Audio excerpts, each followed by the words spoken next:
TPCC నూతన అధ్యక్షుడి నియామకాన్ని కాంగ్రెస్ హైకమాండ్ ప్రతిష్టాత్మకంగా తీసుకుంది. దీనిపై సుదీర్ఘ అభిప్రాయాలు సేకరిస్తుంది. 2-3 రోజుల్లో అధ్యక్షుడిపై క్లారిటీ రానుంది. దీనిపైనే పార్టీ అధ్యక్షుడు మల్లికార్జున ఖర్గే, లోక్సభలో ప్రతిపక్ష నేత రాహుల్ గాంధీ, పార్టీ సంస్థాగత వ్యవహారాల ప్రధాన కార్యదర్శి కేసీ వేణుగోపాల్, తెలంగాణ వ్యవహారాల ఇన్ఛార్జ్ దీపదాస్ మున్షీలతో సీఎం రేవంత్ రెడ్డి, ఉప ముఖ్యమంత్రి మల్లు భట్టి విక్రమార్క, మంత్రి ఉత్తమ్ కుమార్ రెడ్డి సుమారు గంటకు పైగా సమావేశమై చర్చించారు.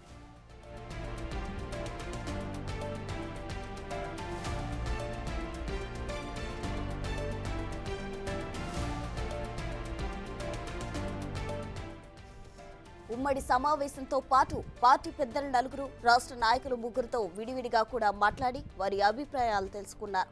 విస్తృత చర్చలు జరిగిన తుది నిర్ణయానికి రాలేకపోవడంతో మరోసారి కేసీ వేణుగోపాల్ను ఖర్గేలతో వేర్వేరుగా భేటీ అయ్యారు.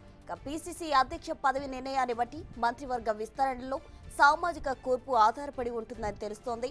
2-3 రోజుల్లో పీసీసీ అధ్యక్షుడి ఎంపిక, వెంటనే మంత్రి పదవులు ఎవరికి అనేది క్లారిటీ రానుంది.